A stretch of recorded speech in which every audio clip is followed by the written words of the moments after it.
আজকের গল্পে তোমাদের নিয়ে যাব নেপালের ঝটিকা সফরে। জীবনে প্রথমবার আমার বিদেশ ভ্রমণ, তাও আবার পাসপোর্ট ছাড়া। ইচ্ছে ছিল আজ দার্জিলিংয়ের কোনো একটা অফবিট প্লেসে থাকবো, কিন্তু ওই যে জীবনে কোনো কিছুই বোধহয় প্ল্যান মাফিক হয় না। আর তাছাড়া যেখানে মাত্র 20 কিলোমিটার যাওয়ার জন্য শেয়ার গাড়ির অপশনও রয়েছে, সেখানে এত সুন্দর একটা দেশে যাওয়ার লোভটা সামলাই কি করে বলো তো।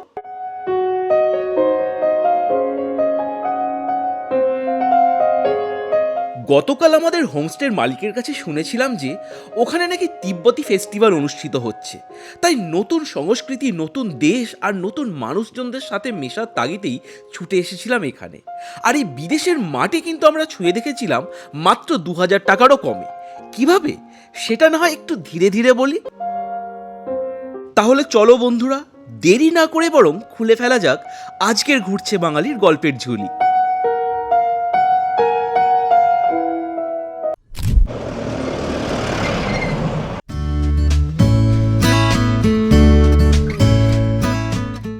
আমাদের গাড়ি এখন সুখিয়া পগুড়ি থেকে এগিয়ে চলেছে পশুপতির উদ্দেশ্যে। তোমরা যারা লেপচা জগৎ থেকে পশুপতিতে যাবে, যদি মিরিকে সরাসরি গাড়ি না পাও, যে কোনো গাড়ি ধরে তোমরা সুখিয়া পগুড়িতে চলে আসতে পারো এবং ওখান থেকে অজস্র শেয়ার গাড়ি পাওয়া যায় পশুপতি অবধি যাওয়ার জন্য। আমরা সরাসরি মিরিকের গাড়ি পেয়ে গিয়েছিলাম, ওই জন্য আমরা গাড়িতে উঠে পড়েছিলাম। এই সুখিয়া পগড়ি জায়গাটা কিন্তু খুব সুন্দর। এখান থেকে আরও কিছুটা দূরে রয়েছে বিভিন্ন গ্রাম, আর সেখানে থাকার জন্য প্রচুর হোমস্টে। যদিও এখান থেকে আরও 2 কিলোমিটার দূরে রয়েছে জোর পুকুরি, সেখানে দুটো খুব সুন্দর হ্রদও রয়েছে। শুনেছি সেখানে নাকি বিখ্যাত স্যালামান্ডারও দেখা যায়। গতকাল ঘুম থেকে লেপচা জগতের দিকে আসার সময় লক্ষ্য করেছিলাম পথের দুধারের দৃশ্যপট একেবারেই আলাদা। সারি সারি গগনচুম্বী ঘন লম্বা পাইনের সারি। উফ, কি যে ভালো লাগছে এই পথ দিয়ে যেতে। যদিও দার্জিলিং থেকে শিলিগুড়ি যাওয়ার জন্য তোমরা অনেকেই হয়তো এই রাস্তা দিয়ে ফিরেছো, তবে আমার কিন্তু এই প্রথমবার এই রাস্তা দিয়ে আসা। সত্যি এখানকার প্রাকৃতিক পরিবেশ অপূর্ব। এই পথে গেলে কিন্তু পড়বে সীমানা ভিউ পয়েন্ট, যেখান থেকে নেপাল আর ভারতের সীমানাও দেখা যায়। আর তারপর পড়বে পথের এক পাশে নেপাল আর এক পাশে ভারত।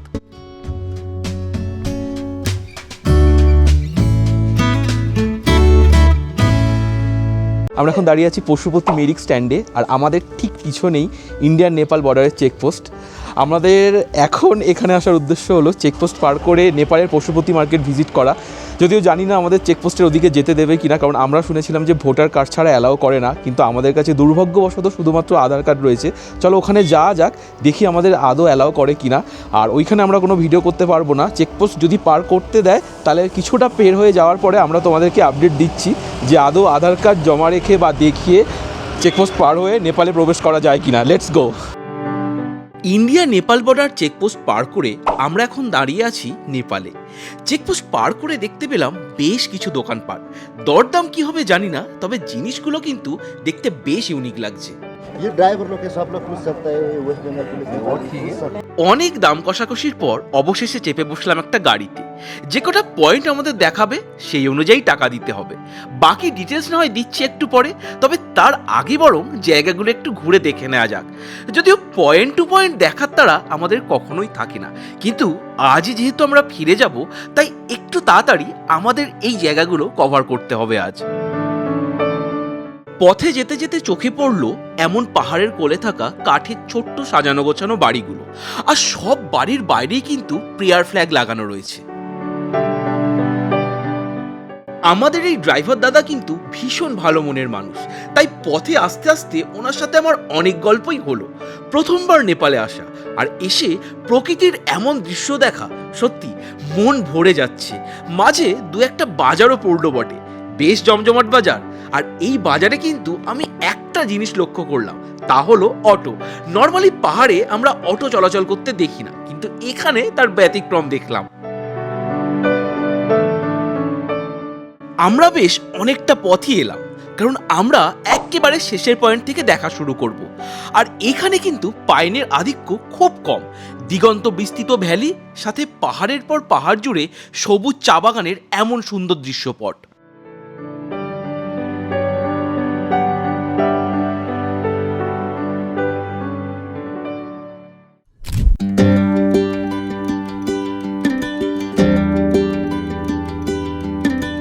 আমরা এখন চলে এসেছি আমাদের শেষ ভিউ পয়েন্ট, কান্যাম ভিউ পয়েন্টে। এখান থেকে আমরা আমাদের ভিউ পয়েন্টগুলো দেখা শুরু করবো, একদম শেষ ভিউ পয়েন্ট থেকে। আর এইখানে কিন্তু একটা স্কাই ওয়াকও রয়েছে দেখছি, তো চলো ওখানে যা যাক, দেখি ওইখানে দেখতে কেমন লাগে।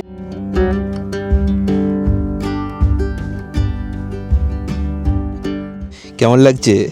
দারুণ লাগছে, আমি নেপালে চলে এলাম। অসাধারণ একটা ভিউ, আর তার পাশে এই স্কাই ওয়াক। তবে কতটা ওয়াক করে যে এই স্কাই ওয়াকে পৌঁছাতে হবে তার নিচে দাঁড়িয়ে ভালোই টের পাচ্ছিলাম। এখানে দেখতে পাচ্ছি sky walk, swing, photo, video shoot সব কিছু আছে। তো এখান থেকে টিকিট নিতে হয়, টিকিট কত কি জানি না, গিয়ে কথা বলে তোমাদেরকে জানাচ্ছি। বাকি এটা কিন্তু সব থেকে দূরের ভিউ পয়েন্ট, মানে আমরা সব থেকে দূরের ভিউ পয়েন্ট থেকে আমাদের সাইট সিন শুরু করলাম। এখন এইগুলো দেখতে দেখতে আমরা ফিরে যাব আবার টুয়ার্ডস পশুপতি। তোমাদের এন্ট্রি ফিটা একটু বলে দিই, এখানে পার হেড এন্ট্রি ফি যদি নেপালি টাকা দাও তাহলে 300, আর যদি ইন্ডিয়ান কারেন্সি দাও তাহলে 200 টাকা। আর ওপরে সুইংও হয়, যেটা বলছিলাম, এখানে ফ্যামিলি সুইং 200 টাকা আর সিঙ্গেল সুইং হলো 100 টাকা। আর তোমরা যদি ওপরে সুইং নাও করো তাও 200 টাকা দিয়ে, মানে ইন্ডিয়ান 200 টাকা দিয়ে ওপরে গিয়ে গ্লাসে স্কাই ওয়াক নিতে পারো, বা ওই সুইংয়ে বসে ছবিও তুলতে পারো। শুধু সুইং মানে দোলনাটাতে দুলতে গেলে তোমাদেরকে আরও এক্সট্রা 100 টাকা দিতে হবে। আপাতত আমরা শুধু এন্ট্রি ফিটা করছি, কারণ দোলনায় দোলার মতো বুবুর খুব একটা ইচ্ছা নেই। আর যদি মনে হয় ওপর থেকে নিচে এসে এই সুইংয়ের টাকাটা দিয়ে আমরা আবার সুইং করতে পারবো, তো সেটা কোনো ইস্যু না।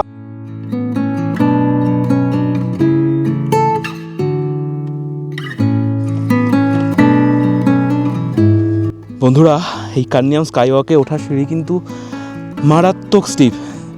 আমি মাঝ সিঁড়ি অবধি এসে বসে পড়েছি, আমার দম ছেড়ে দিয়েছে।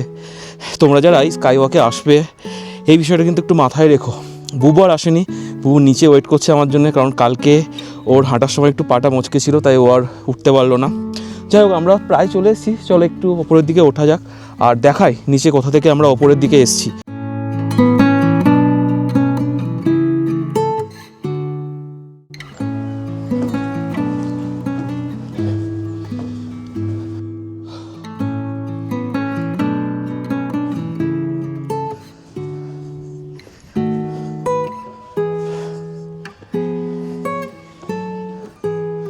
এই যে বন্ধুরা, এখান থেকে গ্লাস স্কাই ওয়াক, আর এই জায়গাটাতে তোমাদেরকে জুতো খুলে রাখতে হবে। এখানে এই যে বসার টুল রয়েছে, তো চলো আমরা জুতো খুলে ফেলি, তারপর ওপরের দিকে যাই। বাপরে, ভয় লাগছে বন্ধুরা, এত উঁচুতে। ওরে বাপরে, সাংঘাতিক। এই যে দেখো গ্লাস স্কাই ওয়াক, আমার তো রীতিমতো ভয় লাগছে। ওরে বাপরে, চিলিং এক্সপিরিয়েন্স।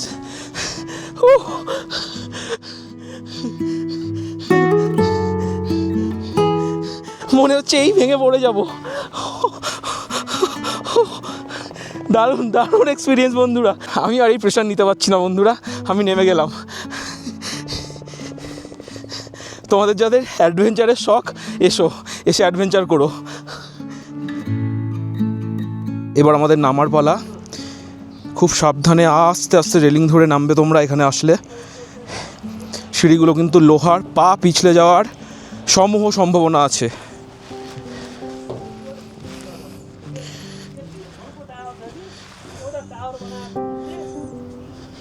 इधर से बंजी जंपिंग वगैरह होता है?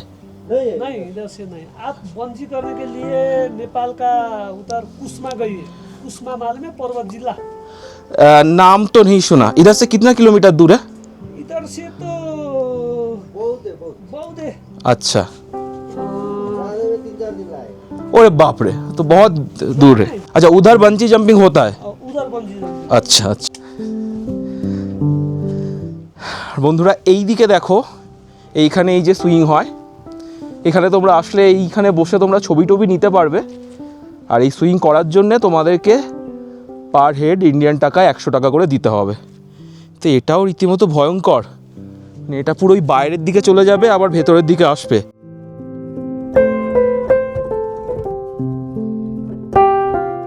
আমরা ফাইনালি এখান থেকে আস্তে আস্তে নেমে যাচ্ছি নিচের দিকে। তোমরা এখানে আসলে এই সুইংটা না করলেও গ্লাস টপটাতে চড়ো, ওখানে বলছে যে 15-20 জন লোক ইজিলি দাঁড়াতে পারবে। সুতরাং আমি যতটা ভয় পাচ্ছিলাম, সুতরাং ভেঙে পড়ে যাওয়ার মতো ভয় পাওয়ার কিচ্ছু নেই। বাকি চলো আস্তে আস্তে নিচের দিকে নেমে যাই। আর এই যে দেখো, নামতে নামতে এখানে কিন্তু ছেলেদের এবং মেয়েদের ওয়াশরুমও রয়েছে। এই যে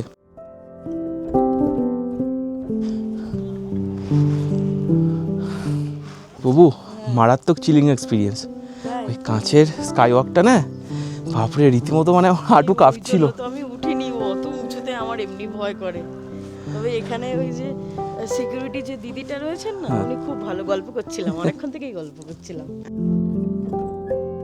যাই হোক, চলো এবার আমরা দেখি আমাদের নেক্সট গন্তব্য, মানে আমাদের নেক্সট ভিউ পয়েন্টটা কি। চলেও এসছি আমাদের গাড়ির কাছাকাছি, গাড়িতে উঠে পড়ি চলো। আমাদের এই স্কাইওয়াক থেকে পরের গন্তব্য অর্থাৎ কান্যাম ভিউ পয়েন্টে যেতে গেলে মিনিট 2-1 মতো সময় লাগবে। তবে এই সময়টা যদি আরেকটু বেশি লাগতো তাহলে কিন্তু মন্দ হতো না।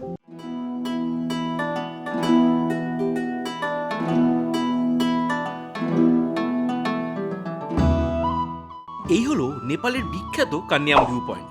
আর এর পাশ থেকে দেখা এই ভিউ কিন্তু আরো মারাত্মক রকমের সুন্দর।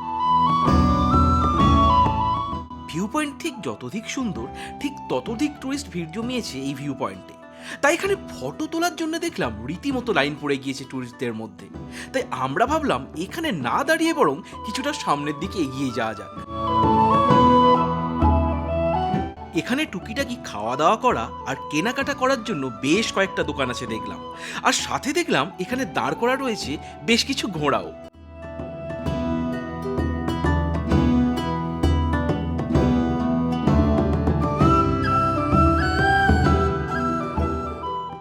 কান্যামের কাছে যে চা বাগানটা ছিল সেখানে এত মানুষের ভিড়, তো আমাদের ড্রাইভার দাদা বললো স্যার ওখানে যাবেন না, প্রচুর লোকজনের ভিড়। আমাদেরকে আরেকটু এগিয়ে একটা চা বাগানে এনে গাড়ি থামালো। দেখো আমার এই পিছনে চা বাগান, একটাও লোক নেই, পুরো ফাঁকা।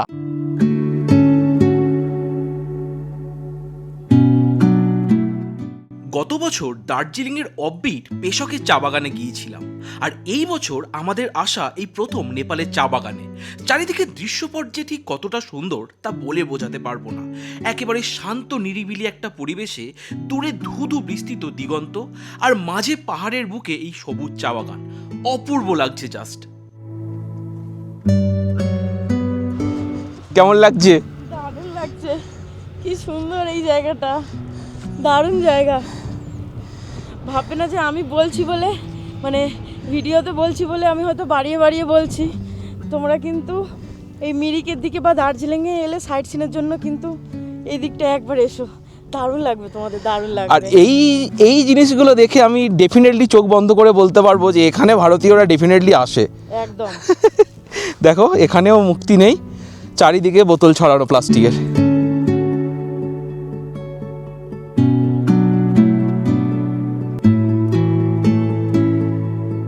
এখন চলেছি একটা মনাস্ট্রির দিকে, যেখানে এখন লোসার ফেস্টিভ্যাল হচ্ছে। এই লোসার কি, কখন পালন করা হয় বলবো সে সব কিছু, শুধু একটু সাথে থেকো আমাদের।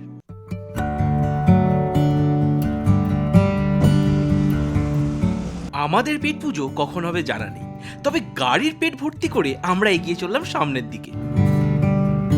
এটা নেপালের ফিক্কেল বাজার। বাজারটা কিন্তু বেশ বড়সড়, আর নামি দামি বিভিন্ন ব্র্যান্ডের দোকানও এখানে দেখলাম।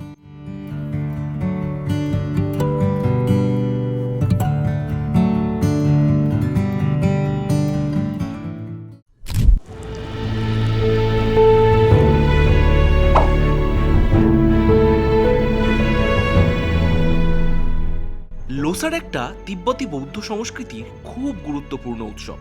আমরা যেমন বাংলার নববর্ষ আর ইংরেজির নিউ ইয়ার পালন করি, ঠিক তেমনই তিব্বতীরা নতুন বছরকে স্বাগত জানানোর জন্য এই উৎসব পালন করে। পুরনো বছরের সমস্ত দুঃখ কষ্টকে সরিয়ে রেখে নতুন বছরে সুখ শান্তি আর সমৃদ্ধি কামনা করেন তারা এই উৎসবের মাধ্যমে। নেপালের শেরপা, তামাং, গুরুং এছাড়াও অনেক সম্প্রদায়ের মানুষ আছেন যারা এই উৎসবে যোগদান করেন, তবে সবাই কিন্তু নয়।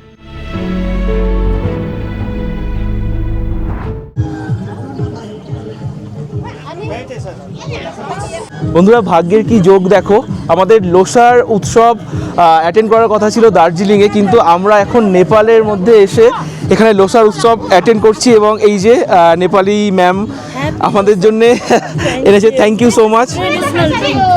What is this called? Changu. सांगू। Yes. Okay. Traditional drink. Please. And ये वाला?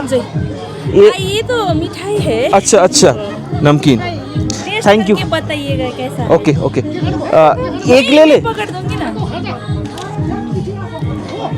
अच्छा है, फ्रूट का है, मिक्स है, मिक्स है। बहुत अच्छा है। कोलकाता। कोलकाता से। यस पहली बार?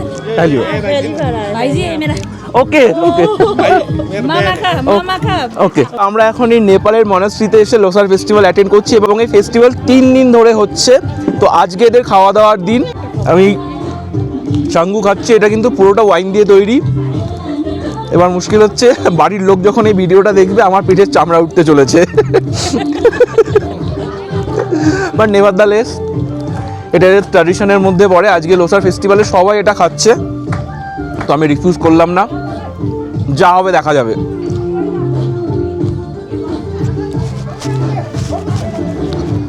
মারাত্মক স্ট্রং।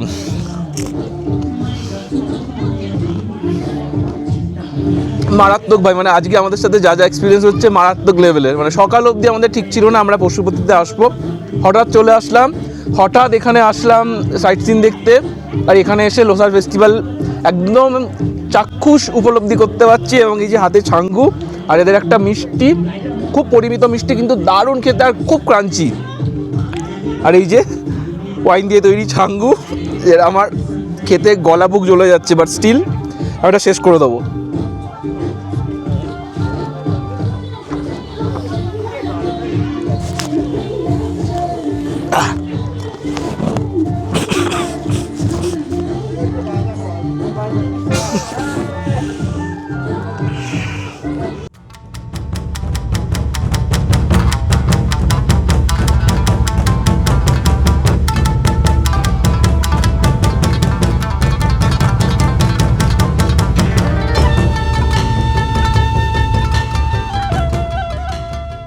বন্ধুরা এই হলো ছাঙ্গু, একদম छंगू बोलता है। डेक्सी भरे रेडी करा। और वो वाला जो स्वीट है उसको क्या बोलते हैं? वो मिठाई है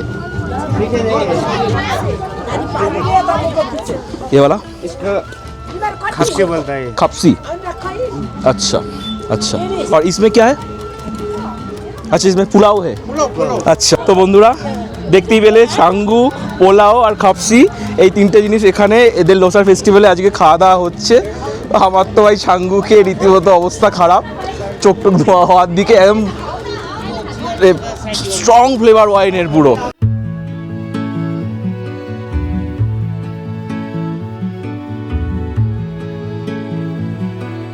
বন্ধুরা আজকে আমাদের সাইট সিনে আসা এবং সাইট সিন করা এত টাকা দিয়ে সম্পূর্ণ সার্থক। শুধুমাত্র এই লোসার ফেস্টিভ্যালকে এক্সপিরিয়েন্স করার জন্যই আসা যায়, আর অন্য কিচ্ছু লাগে না। আমরা আজকে অত্যন্ত নিজেদের সৌভাগ্যবান মনে করছি, কারণ আজকের দিনেই আমরা এখানে এসেছিলাম। আর আজকের দিনেই শুধুমাত্র এই লোসার ফেস্টিভ্যালে এনারা আনন্দ, গান, খাওয়া দাওয়ার মাধ্যমে এই ফেস্টিভ্যালটাকে উদযাপন করেন। তো আজকে আমাদের যা যোগ তৈরি হয়েছে কহতব্য নয়, দারুণ দারুণ একটা এক্সপিরিয়েন্স। বুবু তুমি কিছু বলবে? আমাকে এগুলো দিয়েছে নিয়ে যাওয়ার জন্য, এতগুলো মিষ্টি। তো তোমরা দেখতেই পাচ্ছ এদের আতিথেয়তা কেমন। মানে তুমি যদি চাও ওনারা তোমাদেরকে ওনাদের সব খাবারও দিয়ে দিতে প্রস্তুত। মানে বারবার এসে সবাই বলছে আরও নাও আরও নাও আরও নাও। আমাদের মন ভরে গেল, সত্যি এখানে এসে মন ভরে গেল। চলো আবার আমরা এগিয়ে যাই আমাদের পরবর্তী গন্তব্যের দিকে। তবে আবারও বলছি আজকের দিনটা আমাদের রীতিমতো সফল, আমরা খুব খুশি খুব খুশি। আর হ্যাঁ, এই দাদা না থাকলে হয়তো আমরা এখানে আসতেও পারতাম না। এই দাদাকে সত্যি অনেক অনেক ধন্যবাদ। पहले तो आपका नाम बता दीजिए। मेरा नाम तो डुबछिरिंग। और आपका वो जो निकनेम क्या है जो आप लोग आपका दोस्त दोस्त लोग तो डुप्पा बोलता है। डुक्का बोलते हैं? हाँ जी। अच्छा और सर बता दीजिए अगर कोई साइट सीइंग करना चाहता है हाँ जी। तो वो लोग उधर आके सिंडिकेट में आके अगर ना पूछ के आपको डायरेक्ट फोन करे तो भी हो जाएगा? हो जाएगा। तो आपका फोन नंबर बता दीजिए। 9762998330। इसमें व्हाट्सएप भी है? हाँ व्हाट्सएप भी है। তো বন্ধুরা এটা কিন্তু নেপালের নাম্বার, তোমরা চেষ্টা করো व्हाट्सएप कॉल करा, তাহলে তোমরা খুব इजीली পেয়ে যাবে। आपका दीदी का जो होम स्टे है उसमें अगर कोई आना चाहेगा तो अगर इस नंबर पे फोन करेगा तो आप कांटेक्ट कर कॉन्ट्रैक्ट हो जाएगा। अच्छा, तो इंडियन टूरिस्ट वगैरह आके रह सकते हैं, तो कोई दिक्कत नहीं है? बस बस बस, ओके चलिए सर, हम लोग आगे बढ़ते। Thank you so much sir, thank you.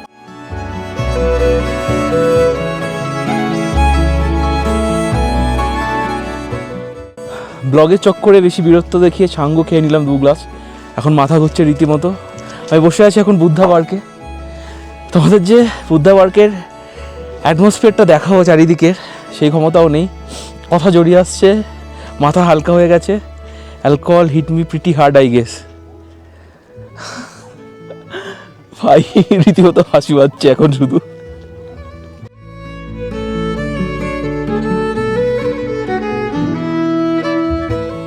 Buddha পার্কে বুদ্ধা স্ট্যাচুর পিছনের দিকে একটা হ্যাঙ্গিং ব্রিজ রয়েছে। তোমরা যারা আসবে এই হ্যাঙ্গিং ব্রিজের কাছে এসো।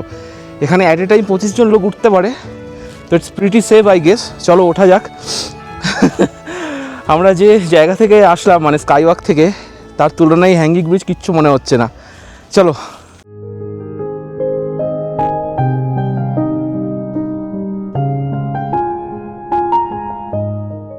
নেপালের এই বুদ্ধা পার্কটা কিন্তু বেশ বড়সড়, চারপাশে সবুজ চা বাগানে ঘেরা দারুণ একটা জায়গা। ঘোরাফেরা ছাড়াও কিন্তু এখানে একটা মানসিক শান্তি ছিল, তবে ট্যুরিস্টদের ভিড়ের আর চিৎকারের ফলে সেই শান্তিটা যেন একটু কমই ফিল করছিলাম আমি।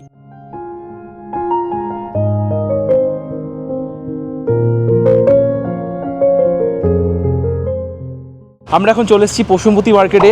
এই মার্কেটের তো প্রচুর নাম শুনেছি, চলো দেখা যাক এই মার্কেটে যদি নতুন কিছু পাই তোমাদের দেখানোর মতো, নিশ্চয়ই দেখানোর চেষ্টা করবো তোমাদের সেই জিনিসগুলো। Let's go.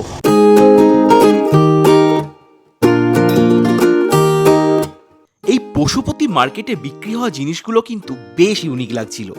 বিভিন্ন রং বেরঙের ব্যাগ বা বিভিন্ন শোপিস কিংবা ভিন্ন ধরনের এই পোশাক আশাক। আর বুবুকে যখন সঙ্গে নিয়ে এসেছি তখন ও কিছু না কিছু ঠিক কিনবে বাড়ির জন্যে। বাকি দার্জিলিংয়ের সাথে এই মার্কেটের কতটা পার্থক্য তা তোমরা এর পরের দার্জিলিংয়ের ব্লগগুলো দেখলেই বুঝতে পারবে। আরে হ্যাঁ, তোমাদের মতো আমারও নজর কেড়েছিল এই কাপগুলো। উত্তরবঙ্গের বেশিরভাগ পাহাড়ি হোমস্টেগুলোতে না এই ধরনের কাপে করেই চা সার্ভ করা হয়। একটা তো আমি বাড়ি নিয়ে যাবই যাব। হ্যালো,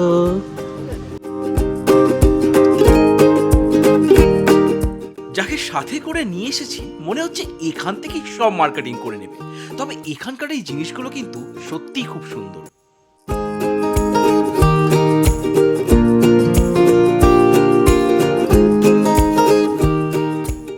পশুপতি মার্কেট থেকে বেরিয়ে আসার পর এখন আমরা চলেছি এই মার্কেটের মধ্যে থাকা পশুপতিনাথ মন্দিরের উদ্দেশ্যে।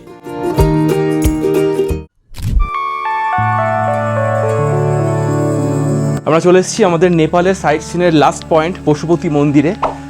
ছোট্ট মন্দির কিন্তু কি সুন্দর, শান্ত, লোকজনের ভিড় তেমন নেই।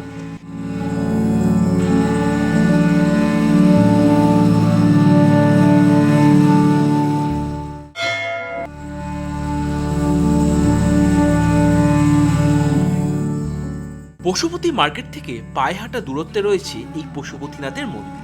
নেপালের যে সমস্ত হিন্দু দেবদেবীর মন্দির রয়েছে তার মধ্যে এই পশুপতিনাথের মন্দির কিন্তু খুব বিখ্যাত, যেখানে ভগবান শিবের পশুপতির রূপকে উৎসর্গ করে স্থাপনা করা হয়েছিল এই মন্দির।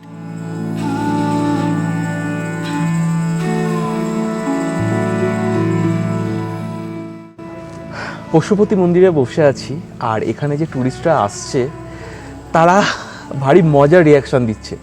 আসলে এই মন্দিরটা তো ছোটোখাটো, আমাদের বড় আর ভিড়ে ঠাসা মন্দির দেখতে দেখতে এমন অভ্যাস হয়ে গিয়েছে, ছোটোখাটো ফাঁকা মন্দির দেখলে আমাদের মনে হয় এটা বোধহয় সেই মন্দির না। কিন্তু ঠাকুর তো সব জায়গায় এক, শুধু তার রূপটাই আলাদা হয়। তাই আমরা এখানে যে বাবা মহাদেব আছেন তার সামনে মাথা ঠেকালাম। তো চলো, আমাদের এই অবধি আমাদের নেপালের সাইট সিন শেষ হলো। বাকি আমরা চেক পয়েন্টে গিয়ে আমাদের ড্রাইভার দাদাকে তার টাকা পয়সা বুঝিয়ে দিয়ে তারপর তোমাদের সাথে এই ভিডিওটা কন্টিনিউ করব। তবে হ্যাঁ, একটা কথা, আমাদের কিন্তু আজকে দার্জিলিং যাওয়ার কথা ছিল, কিন্তু আমরা আজকে দার্জিলিং যাচ্ছি না। আমরা এখন কোথায় থাকবো না থাকবো সেটাও এখনো জানি না, মানে কিছু ঠিক করিনি। এসছি শেয়ার গাড়িতে, যাবো শেয়ার গাড়িতে, তো যেতে যেতে ঠিক করবো যে আমরা এখন কোথায় যাব। একদম একদম, লেটস গো, দেখা যাক কি হয়।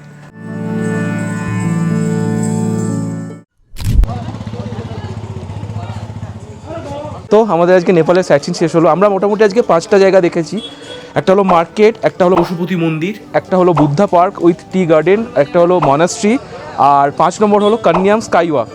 তো এইগুলো দেখতে আমাদের এখানে পড়েছে আজকের দিনে 1700 টাকা, আর এদের এখানে সিন্ডিকেটেড রেট চলছে 1875 ইন্ডিয়ান কারেন্সিতে বলছি, কিন্তু নেপালি কারেন্সি না এটা। আরেকটা কথা, এখানে তো এদের সিন্ডিকেটের দাম লেখা 1875, মানে এরা চাইছে, এখানে কিন্তু রীতিমতো দরদাম হয়। তোমরা যদি দরদাম করতে পারো তাহলে 1875-এরটা আমরা যেরকম 1700-তে নামিয়ে এনেছি, তোমরা পারলে আরও একটু কমে নামিয়ে এনো, ব্যাস। আর কি, আর চেষ্টা করো তোমরা একটু এদের সাথে কোঅপারেটিভলি ঘুরতে, এরা ভীষণ কোঅপারেটিভ, তোমাদের সাথে খুব ভালো করে ঘুরবে।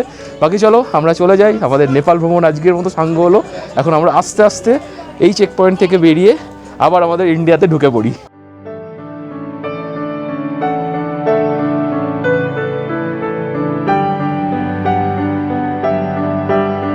ইন্ডিয়ান নেপাল বর্ডারে চেকপোস্ট থেকে বেরিয়ে আসলাম, অনেক কিছু শপিং করেছি আর দারুণ ঘুরেছি, দারুণ মজা হয়েছে। এটা তো ভিডিওতে তোমরা দেখেইছো। একটা গুরুত্বপূর্ণ বিষয় যেটা তোমাদেরকে বলা হয়নি, এই চেকপোস্ট দিয়ে ঢুকতে কিন্তু আধার কার্ড এরা দেখছে না, একমাত্র ভোটার কার্ড দেখছে। এবং শুধু ভোটার কার্ড দেখছে তার নয়, ভোটার কার্ডের দুটো পিটি দেখাতে হচ্ছে। মানে ধরো তোমার কাছে অরিজিনাল ভোটার কার্ড নেই, সেক্ষেত্রে ছবি হলেও হবে, কিন্তু ছবি মানে ভোটার কার্ডের দুটো সাইডের ছবি তোমাদের কাছে রাখতে হবে। এই কথাটা অবশ্যই মাথায় রেখো। তো তোমরা অরিজিনাল যদি নাও ক্যারি করো ভোটার কার্ডের দুটো সাইডের ছবি ক্যারি করো, তাহলেই তোমরা ইন্ডিয়ান বর্ডার থেকে নেপাল বর্ডারে চলে যেতে পারবে খুব সহজেই। চলো এখন আমরা গাড়ি ধরবো এখান থেকে, দেখা যাক এখান থেকে আমরা শেয়ার গাড়ি পাই কিনা দার্জিলিং যাওয়ার। মিনিট 5-এর মধ্যেই আমরা শেয়ার গাড়ি পেয়ে গিয়েছিলাম। যেহেতু আমরা গতকাল লেপচা জগতের হোমস্টেতে ছিলাম, তাই নেপালে আসার সময় লাগেজ আমরা কিন্তু ওখানেই রেখে এসেছিলাম। ফিরতি পথে ঝটপট লাগেজটা নিয়েই আমরা এবার চলে যাব কুইন অফ হিলসের দিকে।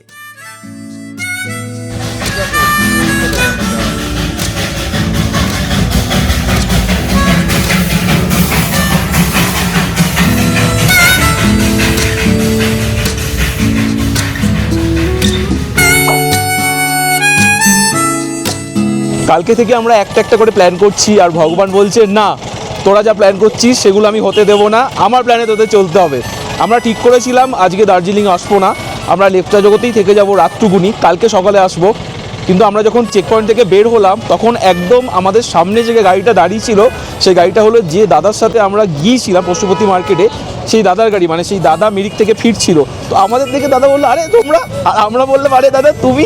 তো যেমন বলা তেমন কাজ, আমরাও আজকে চলে এসেছি দার্জিলিং, আমাদের স্বাদের দার্জিলিং, আমাদের প্রিয় দার্জিলিং। এখানে দেখি আমরা কোন হোটেলে উঠি। চলো একটু হোটেলগুলো স্কাউট করা যাক। তবে খুব বেশি হোটেল আমরা স্কাউট করতে পারবো না, কারণ পিঠে লাগেজ মারাত্মক ভারী। আর পশুপতি মার্কেট থেকেও বুবু বেশ কিছু শপিং করে নিয়েছে।